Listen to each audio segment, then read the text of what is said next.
Más de uno puertollano con Lorena Sánchez.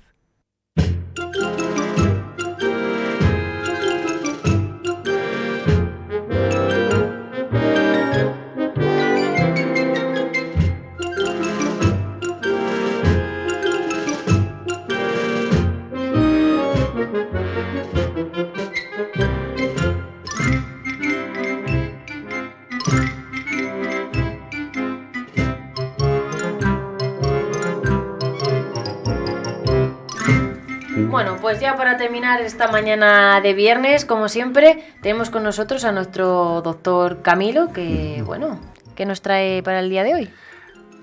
Pues cosas tristes. Tristes, ¿verdad? Cosas tristes. Como el tiempo ahora, como está así un poco... Y es que, mira, esta música que tú dices que te suena, ¿Sí? es una pieza de música clásica muy famosa de Goodin que se llama Marcha fúnebre para una marioneta. Ah, pues entonces ¿Bien? ves y ya me la han suena utilizado, como tú lo dijiste, en comerciales, pero era la música identificativa de una serie de televisión que se llamaba Alfred Hitchcock Presenta. más. Eso también me suena, ¿ves? Fue una serie que duró muchos años y que era una serie de asesinatos muy, muy interesante, era muy buena. Desde chiquito yo la veía. Pero, aunque vamos a hablar de un tema fúnebre, Uh-huh. ¿sí? Como es la sedación terminal, que yo esperaba traerlo antes, pero con tantos iris y venires, que han pasado cosas y nos han tocado días festivos y hacer otras cosas y hemos atrasado el programa, pues la motivación era la enfermedad de mi hermano. Uh-huh. Mi hermano le diagnosticamos un cáncer muy extendido, y entró dentro del concepto de paciente terminal, de paliativos, rápidamente pasó a terminal y logró llegar a la sedación terminal. Y yo pues quería haberlo hecho antes de que la situación se resolviera por sí sola, Uh-huh. pero no nos dio tiempo de tanto ir y venir, y pues mi hermano falleció hace 2 semanas, y el que esperaba también de alguna manera haber oído el tema, pues no se pudo por esas cosas. Esa fue una razón para escoger esta canción o esta pieza como una música de entrada. Pero la otra es porque me llamó mucho la atención el aspecto simbólico que Goodin hizo cuando compuso la marcha fúnebre para una marioneta, y es expresar que finalmente todos somos marionetas de la vida y que no son otros hilos conductores los que nos mueven y nos dirigen hacia ciertas circunstancias, que aunque se supone que tenemos el libre albedrío para hacer las cosas, pues el destino, si lo tenemos desde el punto griego, el destino está en manos de las barcas que cortan o no cortan los hilos, o entrecruzan o no los hilos de tu vida, y te dirigen hacia un destino que tú no conoces, pero que los dioses sí. Entonces, lo que tú esperas lograr no siempre es lo que se obtiene. Y finalmente esta es una de esas situaciones, ¿sí? Una situación que parecía un atragantamiento, pues se transformó en un cáncer multimetastásico, y eso a su vez en una enfermedad terminal que lo llevó a la muerte de mi hermano. Así de simple. Y entonces es cuando tenemos que hacer una serie de definiciones antes de llegar uno y decir, ¿por qué se le pone a un paciente una sedación terminal?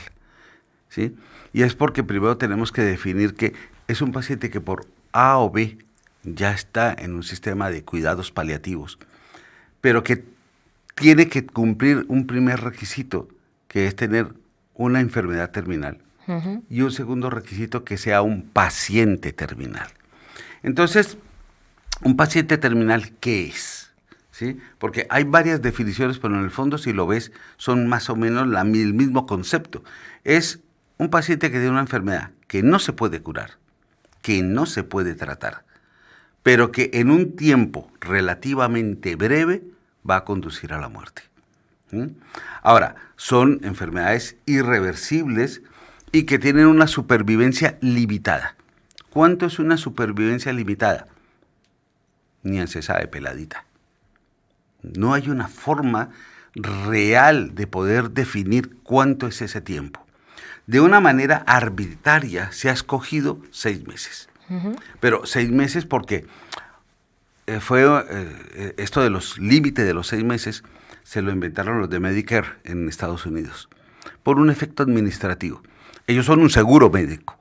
Y entonces ellos decían, bueno, vale, perfecto, este paciente, y fíjate que hay que hacer una puntualización después, va a estar hospitalizado, yo tengo que pagar esa hospitalización, tengo que pagar los médicos, tengo que pagar la medicación que se le ponga. Si va a sobrevivir a más de 6 meses, no es terminal, no lo pago. Si es terminal y no va a sobrevivir a más de 6 meses, sí lo pago.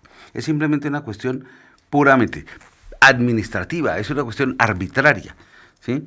Pero que ningún médico en un momento dado puede llegar a decir, este paciente terminal va a terminar su vida en una semana, 15 días, un mes, 4 meses, 6 meses.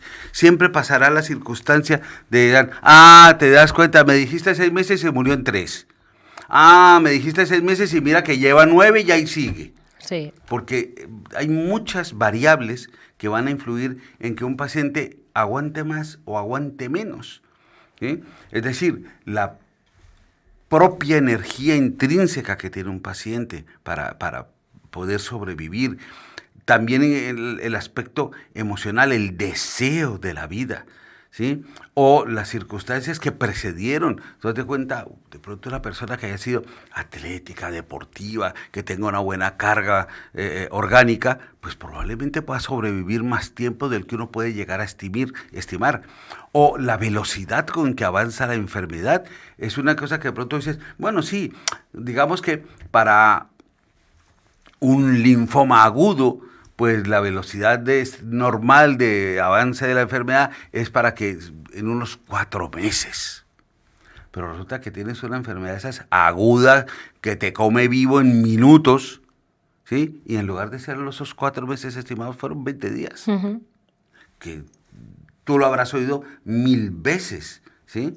Ahora, parte de ese concepto de terminalidad es cuando llega a decirse, mira, lo que estamos haciendo no sirve para nada. Te estamos llenando de medicación, a veces medicación que hace más mal que bien, ¿sí? Y no estamos logrando nada.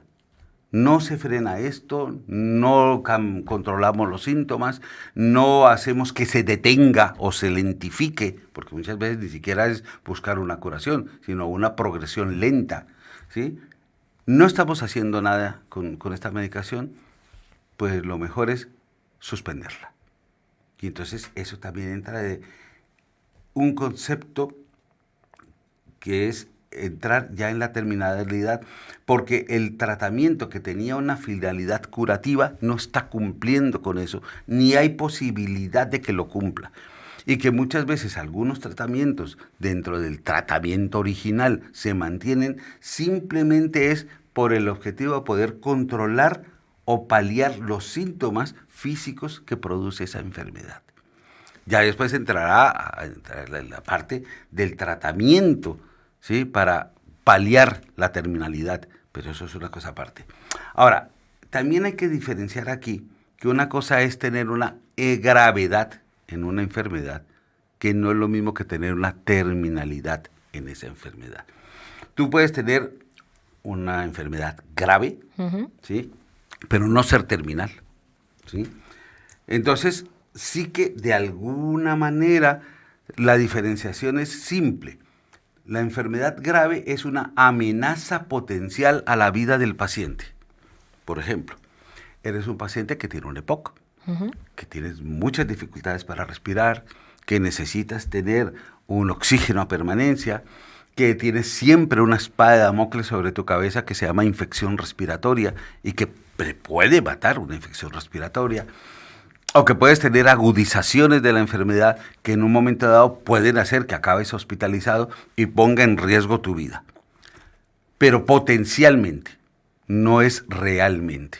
¿Por qué? Pues porque de pronto sí, te pillas una infección respiratoria que acaba matándote, ¿sí? O simplemente pillaste una infección respiratoria, se te dio el tratamiento, respondiste al tratamiento y sigues donde estabas, ¿sí?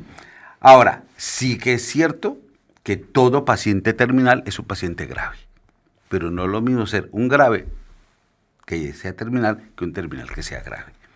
Tampoco el concepto de incurabilidad de una enfermedad te convierte inmediatamente en un paciente terminal. Hay enfermedades que las tienes y te acompañan toda la vida y son incurables. Hay otras enfermedades que son incurables y puedes tener una expectativa de vida larga, tal vez no normal, pero sí larga. Y tal vez en algún momento esa progresión de esa enfermedad incurable, ¿sí?, se transforme en una situación terminal. Pero tener una enfermedad incurable no es sinónimo de tener una enfermedad o estar en un estado terminal, ¿sí? Y también porque la incurabilidad no conduce a una muerte, digamos, en un espacio breve de tiempo. Entonces eso también los aleja de la terminalidad. Entonces se ha dicho que para que uno diga que un paciente es terminal, pues tiene que tener varios requisitos. En el fondo son simples y lógicos.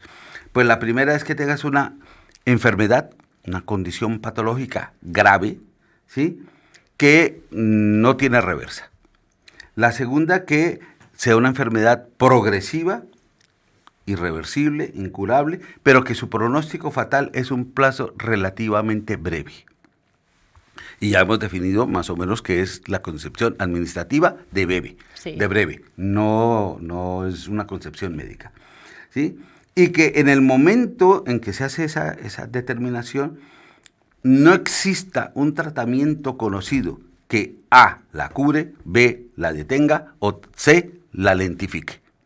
Y que ese tratamiento que está posible no se haya capaz de modificar ese final que va a ser una muerte en un tiempo breve, ¿sí? Por lo tanto, se considera que todo medio terapéutico ha dejado de ser eficaz y por lo tanto ponerlos o administrar esos tratamientos no van a conducir a nada, ¿sí?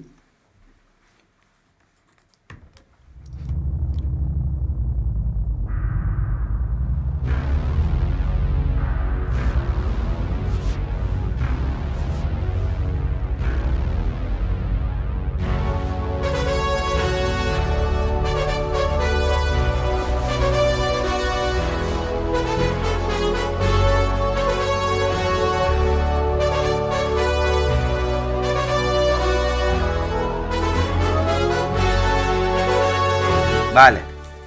Estamos. ¿Está así? Esta sí, Y es menos que, mal. hombre, aunque parece una canción muy dinámica y muy activa, pues se llama La Cuenta Final, Ujú. ¿no? Y The Final Countdown, pues es lo que tiene un paciente terminal, una cuenta final.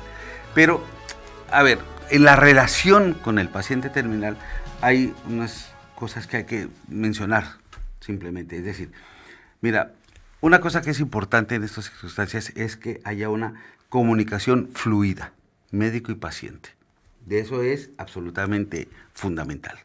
Dentro de esa comunicación fluida, también el paciente tiene un derecho sustancial a ser informado, a conocer su situación, a entenderla y saber en qué está. Ujú. ¿Sí? Entonces, eso es, se dice que éticamente no hay ninguna razón para que el médico no haga ese tipo de comunicación con el paciente. En algunas circunstancias, sí, para, digamos, suavizar el trauma emocional del paciente, digamos, se limita la información. Estás malo, estás muy malito, la cosa puede ir a peor, vamos a intentar que no sea tanto así, pero ya entiendes que esto puede ser que no tenga una reversa, ¿sí? En lugar de decirte, mira, macho, tienes una enfermedad que te está comiendo vivo, te vas a morir dentro de 15 días. Claro, no es plan de ser tan directo. Exacto, ¿ves? Pero lo que sí es cierto es que por mucho que la suavices e intentes no destruir las esperanzas emocionales del paciente, lo que no puedes hacer es limitar la información para ocultar los aspectos esenciales de la misma, ¿sí? Ahora, hay pacientes que pueden expresar su deseo de conocer la verdad a toda costa. Ujú. Y entonces tienes que ser directo, claro y firme en lo que le expliques al paciente, ¿sí? Ahora, también es verdad que en algún momento dado ese derecho es un derecho fundamental, y entonces no lo puedes evitar. Y existe también que es el derecho a mantener una relación de privacidad entre médico y paciente en cuanto a esa información.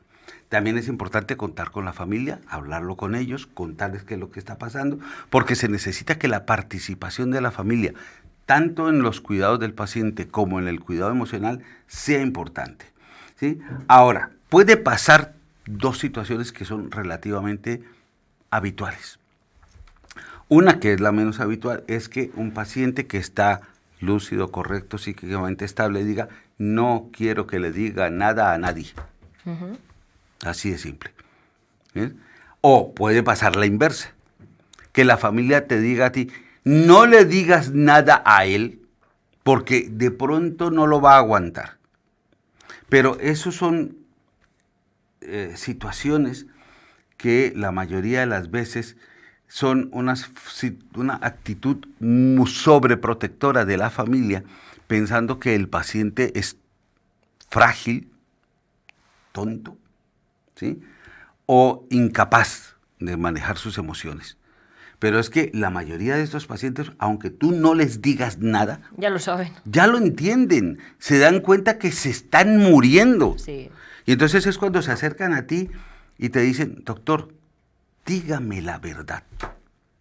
Yo he tenido pacientes que estando con la familia me pasan un papelito así y me dice, yo tengo esto. Entonces, ¿qué dices? Pues mire, familia, yo lo siento mucho, pero sí, señor, usted lo que tiene es un cáncer de pulmón y se va a morir de eso. Claro. ¿Sí? Entonces, eso es una cosa muy importante. Es básicamente la voluntad del paciente la que tienes que respetar, no la de la familia. Y si el paciente te dice, quiero saber, se lo dices y se acabó. ¿Sí? El paciente debe tener un cuidado responsable, bien sea por una parte sanitaria como la parte familiar, ¿sí? Y el tratamiento que se dé es un tratamiento que está orientado únicamente a minimizar los síntomas o a tratar los síntomas que producen una incapacidad. Por ejemplo, el dolor, la dificultad respiratoria, la deshidratación, pero también la ansiedad, ¿sí? Tenemos que acordarnos de que hay dos normas ahora que son muy importantes y es que no se deben poner tratamientos fútiles. Es decir, cosas que no sirvan y que de pronto sabes que no van a hacer nada, ¿para qué se lo vas a poner a un paciente? Claro. Muchas familias te presionan mucho en ese sentido. Póngale usted esto. ¿Por qué no le hace una quimioterapia más? Págale otra sesión. Porque no le va a servir. Porque probablemente esos medicamentos van a hacerle más daño que bien, ¿no? Y entonces eso es una parte. Y también hay que tenerse en cuenta lo de las fases emocionales que esquematizó Kübler-Ross, ¿sí? Que son 5: negación, ira, depresión, negociación y aceptación, que no necesariamente tienen que ir en ese orden. A veces tú tienes un paciente que pasa de la ira a la aceptación y después vuelve a saltar a la negación para volver otra vez a la aceptación, ¿sí? Pero también existe una situación que es muy chocante, por decirlo de alguna manera, y es que cuando estos pacientes están viviendo en el paraíso farmacológico, es decir, les pones esteroides a dosis plenas, le pones sedantes y morfina a las cantidades adecuadas, pues se siente genial. Ah, no, si yo ya estoy muy bien, yo ya voy para adelante, ¿qué problema hay? Esto va... Y entonces vuelven otra vez a la negación, Sí. ¿sí? Y a veces cuando se dan cuenta de que no les funcionó, vuelven otra vez a la ira. Entonces eso es importante.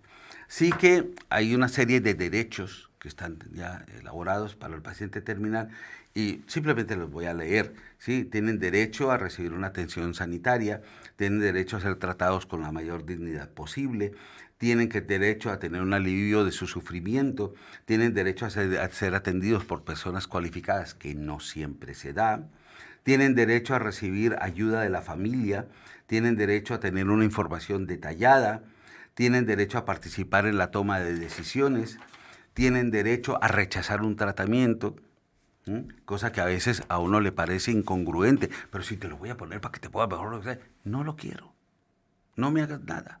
Déjame en paz. Sí. ¿Sí? Tienen derecho a que que no haya intervenciones de reanimación o de soporte vital. ¿Sí? Entonces, eso sí que es muy importante tenerlo muy presente, porque hay pacientes que van a pedir eso. Como te decía, probablemente esto no íbamos a poder hacerlo en un solo programa, y ya no nos queda sino un minutito, pero la semana que viene hablaremos de lo que es la enfermedad terminal, que es un comentario breve, ¿sí? Porque ya la enfermedad terminal, el paciente terminal ya come mucho este tema, y lo que es la sedación terminal, que es una fase importante. Bueno, pues como nuestro doctor nos informa, la semana que viene terminamos. Como siempre, nosotros volvemos el lunes aquí a las 12:20 en Onda Cero Puertollano.